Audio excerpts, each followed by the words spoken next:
Hello, and welcome to Good News Rhode Island, the show about the people and places and events that make Rhode Island a good place to live, that build communities, and help us all to have a better life. There probably is no place that's more important right now in the city of Providence and also the rest of Rhode Island, various communities, than the Institute for the Study and Practice of Nonviolence. Today we are going to be very privileged to interview two people from that institute. The director, Tenny Gross, is here, and we welcome you. Thank you. And I'm sorry, I'm sorry, is here as well, a worker at Smith Hill and someone who's very, very dedicated to the practice of nonviolence. So first of all, we need to talk about you and how you both got involved. Tenny, I have read that you were in the Army. It doesn't seem like a natural progression that you would become the director of a Center for Nonviolence in the United States, because you were in the Army in Israel. It's true. In Israel, Israel and Palestine, the leaders of the peace camp are often the ex-combatants, both Palestinian side and Israeli. Same we found out with trained twice in Belfast, Catholics and Protestants who were involved. When you're involved in violence, actually, and you see the carnage, I think it makes you very motivated. It's not a theoretical reason why you get involved. So outside of the United States, really, and also in the United States, you have great traditions of combatants, former combatants. I know the group Combatants for Peace, for example, that you have seen the pain, and therefore it motivates you even more to not make it continue. Everyone in Israel must be in the Army at some point or another, is that right? That's right. If they're able-bodied? Yes. Okay. So you came here and you started working in Boston, is that right? Yes, it was a series of accidents. The child Stuart Case, famous case where he killed his pregnant wife. He said it was a black man. I was at the time studying at the museum school photography and at Tufts political philosophy. And I really thought, I'm not getting involved in any of the racial conflicts of the United States. It is not my problem. I survived the Israeli army. But I think somewhat the Holocaust, the fact that there were perpetrators and victims, but a vast amount of Europe was bystanders. And then there was a small group of people that we admire who took a risk and hit Jews. I think really forced me, eventually dragged me deeper and deeper into the community, that you cannot be a bystander even if it is not your country. I don't know, I think a lot of us do it very well. So then you got involved in nonviolence in Boston, is that right? Got involved, we didn't call it nonviolence then, and we didn't teach nonviolence, but I got involved with the street worker program and a group of churches, later known as the 10-Point Coalition of Churches. I worked in Dorchester in the most violent zip code, 02124, for a minister who became very well known, Reverend Eugene Rivers. I'm still good friends with the three ministers who were part of it, Reverend Hammond, Reverend Brown. It was a very inspiring and difficult time. We had 152 homicides. It was the height of the crack epidemic. But 7 years later, we had 38 and then 31 homicides. So I know that violence is a preventable problem, and that's what drives me. We've cut the homicides here in Providence as well. And we hope to convince the rest of this society this is not something that has to continue and go on. Unfortunately, we make money by selling weapons. There's 300 million guns or 250 million guns in private hands in the United States, which is stunning to this former Israeli soldier. And you have been working as a street worker, but you came here as a child, is that right? I'm originally from California. I moved to Rhode Island when I was a teen, about 13 years old. And when I got here, all my cousins and families, you could say they're all part of the Asian gangs. Some of them are Laos Pride gangs, and some of them are TRG gangs. And you know, that was in Providence or yes, Boston? This was in Providence, when I came over from California. And what had happened was, you know, as an Asian male, you're running around with all these, you could say, other gangs that are having beef with your cousin and all them. So what your first intention is basically, you know, protect your cousins and have their backs. And when that happens, you create something like you become a gang, and then your intention is to hurt other people. And, you know, with that, so I ran the street for a while with my cousin and all that, and we got in trouble, get arrested with guns, and, you know, a friend of mine ended up getting murdered, I think in 2002. He got, there was a drive-by, and he was shot, and he ended up dying. And, you know, from that day on, I just figured that, you know, there has to be a better way than just attacking the enemies and getting attacked by the enemies. And so, you know, with nowhere else to go, I still continued doing what I had to do until I met Tenny, who introduced me to this nonviolence lifestyle, you could say. And I've been here for about 4 years. And everything I do now is just preach nonviolence and teach the kids nonviolence and teach the kids how to get along with each other. And a partner of mine, his name is Tony Kim, who also works for Institute of Nonviolence. He's also a senior street worker. And he helps me to coordinate with the enemies of my crews. And his crew has beef, so I mean, you know. So with that, Tony Kim and I, throughout the years, for the last 4 years, we've been mediating the Asian gangs, and not just the Asian gangs, other gangs that the crew have beef with. And, you know, I feel that we make significant, you know, improvement within the Asian gang itself from stop killing each other.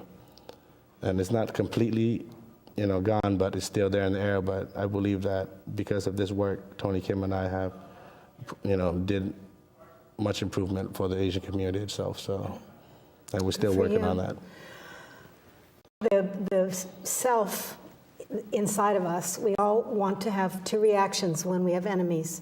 We either run toward them with our fists, or we want to run away from them and hide. And nonviolence is neither of those, but it's helping us all to know that we have those two sort of reptilian responses. Right.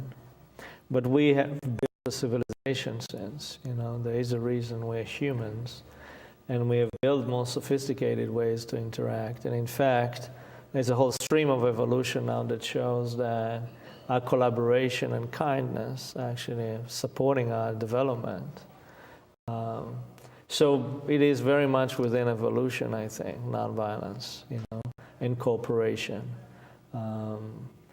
And it makes a lot of sense. You know, societies that can collaborate in a more sophisticated way are more successful now, more learned. Violence has a huge toll on society. It shuts down parts of your brain that you learn. It creates constant anxiety. You know, a lot of our inner city youth have PTSD, same symptoms. And then they're not thinking about a math exam, etc. So let's talk about forgetting about the nice and humanitarian part of this work, the costs. You know, the biggest expense in our society is around education, then add to that policing and courts and jails. And that's apart from the military, that's the other biggest expense of our taxes. And, you know, it makes us an uncompetitive country, the amount of money we sink on violence. It's a really interesting way to look at it. And the children in Providence are among the most poor in the country, is that right? We have a higher percentage of children who are born into poverty with the possibility of violence in their community. So, according to Kids Count, we're the third poorest city in the country for children. We were tied with New Orleans. You know, Providence is the second biggest city in New England after Boston. We have the third biggest Cambodian population in the United States. I think the second or third Dominican. So this is a city with great challenges and great opportunities. I love the fact that Providence is so diverse. It's more interesting to me than Boston. The Institute reflects that, and it's a real joy. Yesterday we had, 3 different kinds of rice for lunch? I was debating on what, yeah, correct. What country did the diversity is there. When we talk about poverty, we assume that there's violence connected to it, and that doesn't have to be so, is what you're saying, that we begin to retrain ourselves. First of all, our country has to take care of those who are really poor, our children. I think that inequality is a reason for violence, not the only one. There's always a mix of culture, etc. But poverty does create barriers and frustration and failures. If you lived in poor neighborhood but your schools were excellent and you had music and you had theater and all those things, you can overcome that. It's the big equalizer. But today in the United States, your class that you're born to is more predictive of your future than Denmark, which Fox News calls a socialist country. So you have more transition in Denmark than you have in the United States. And that should make us pause.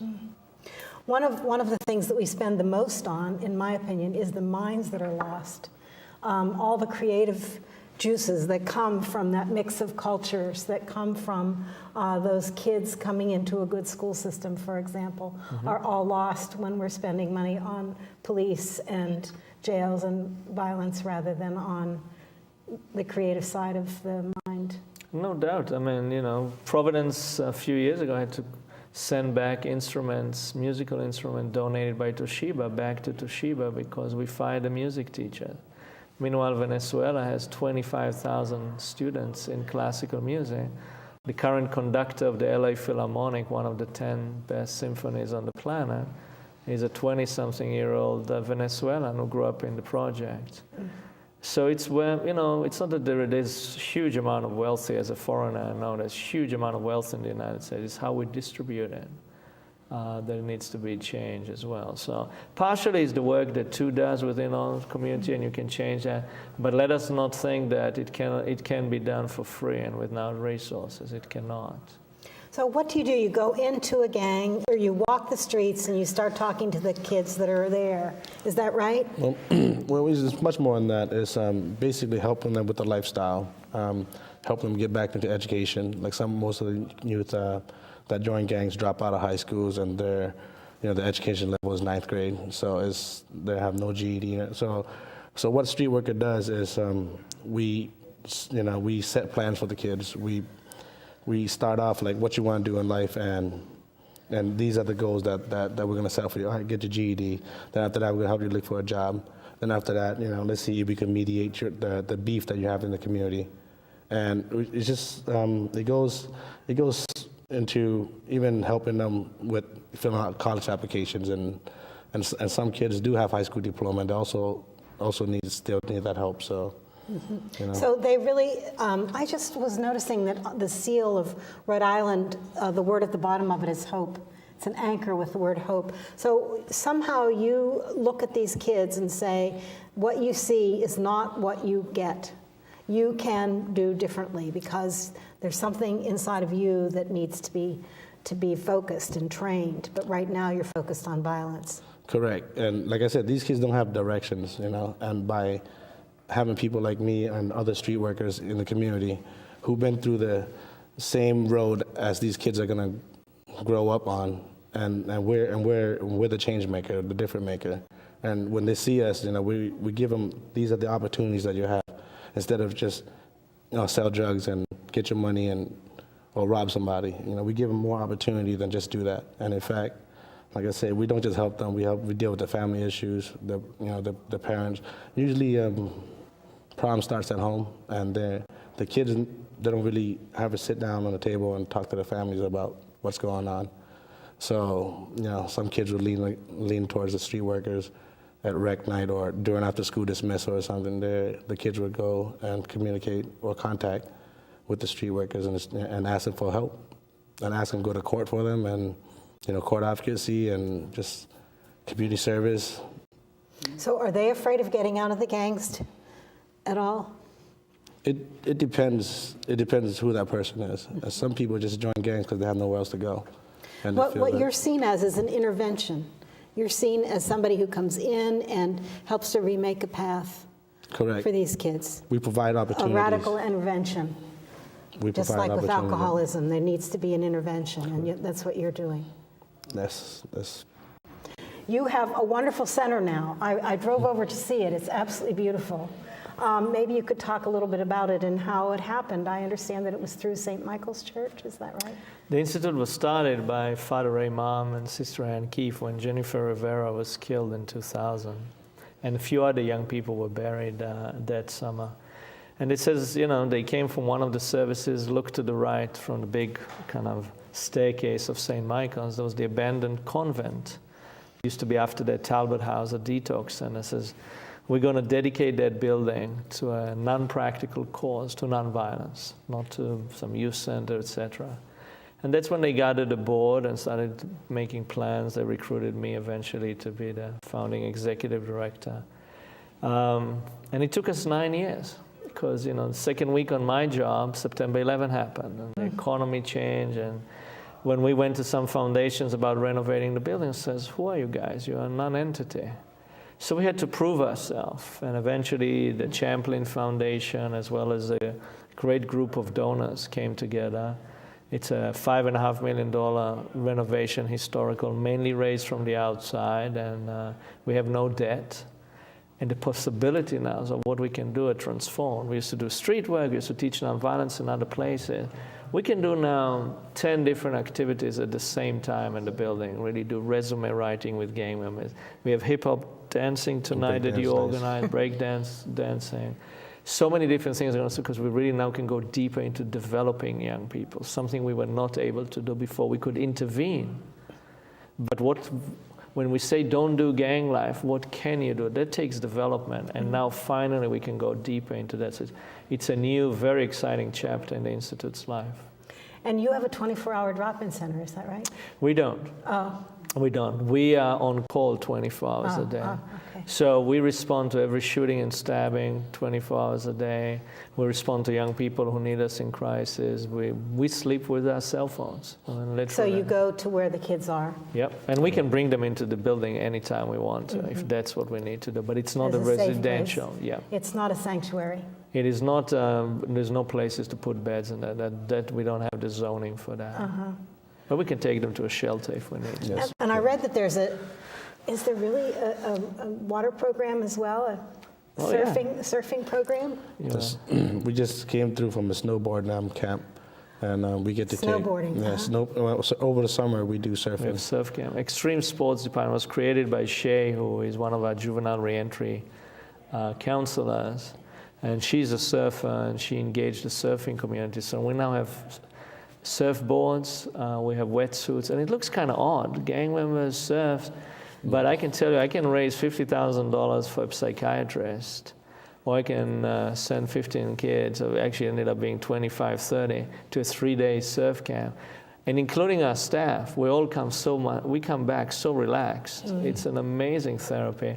Initially it's like water, etc. There's reluctance, it's an exposure for something new. And at the end, it's dark already. We cannot get them out of the water. It's a beautiful experience. Being in nature changes people, is that right? Absolutely. Yes. So how many of the kids that you see are homeless and how many have families? Can you? Not a huge amount are homeless. There's a lot of lack of stability. There's people are being evicted. If there's a drug conviction or a violence, there's often eviction comes next, so there's lack of stability. The Institute, as we speak, has a few people in hotels outside of town for safety reasons, and while we're looking for houses. So we have to use some stopgap measures. Some people, it's just too dangerous for them to be in houses that have been shot at. And there really is no system, because the only alternative of relocation is the witness protection program, which is the conditions are very narrow. You actually have to testify in a trial, and then the governments relocate you. So we actually, I can make a decision, I'm moving you for your safety. So we're the flexible system. The kids who are part of your program then come back in and help by becoming, what is it called, junior street workers. The junior street workers is just started, you could say that. It's kind of an idea we're playing around with. We have youth to work now in the youth department. So we basically make them feel like proud to do the positive, to do things that are positive, like not creating trouble basically. And the junior street workers are trouble teens who are from the community, and we feel that, by working with them and having them on our side is going to benefit us and them. So that's what we do, is connection with the kids. Most of what you do is one-on-one then. I mean, you're talking about dealing with the court system for them, et cetera. It's really one-on-one. Most of the time you it really is take each child as individual needs. Correct. Yeah. The secret is what TWO does, what the street workers, what other members of other programs at the Institute do, what we all do. A COO is relationships with love. Young people do expect us to chastise them when they act wrong. What they have too much in society is people who chastise them and don't really care for them. Mm-hmm. Young people are open up to criticism. They expect, in fact, young people to hold them on a higher level if it comes from a place of love. And that is something we discovered. It's not through theory, but just through work. So we can sit and have very serious conversations. Two mentors, an African young man who's been having a lot of hard time and difficulty. So really, it's regardless of race. It's there's a connection. Correct. So there's a bonding that takes place, and with that bonding comes trust. Trust. And yes. with that trust comes a big gradual openness. That's what we're hoping for, and yes, and the kids end up, having to trust us to a certain extent, and they don't tell us everything, and which they only tell us what they need help on. So, and that's what we're there for. Just but that's to great that they can articulate what they need help on. And sometimes they, they have certain personal issues that they need to talk to certain street workers about them being bullied at school, or about them carrying weapons or so on, and. So certain youth connect with certain street workers. This is why we're so diverse.